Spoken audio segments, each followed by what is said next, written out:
So being able to write and compose music, understanding the physics of music is inevitable. It helps you embody music as a whole far more effectively. Here's one of the phenomena in music is octaves. Why we hear octave, it turns out that we hear logarithmically, meaning that the human ear interprets sounds in increments. So when you hear A chord, primarily is 440 hertz. That is the number of waves that occurs per cycle. Hertz was actually named after a person. When you double the frequencies, 440 hertz, you get 880. So you have empirical, we have inferential, we have subjective, we have objective, and we have anecdotal. And the way they go about evidence is a sort of circular.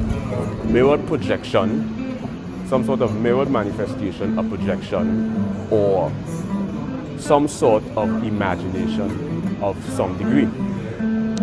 Then you have the on an infinitesimal level.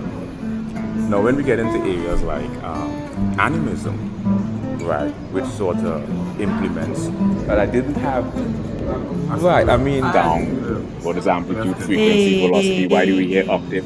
But that's just from a physics perspective, like precognition, premonition, clairvoyance, retrocognition, lucid dream, extrasensory perception. We can cross-disciplinary, multidisciplinary, transdisciplinary, and interdisciplinary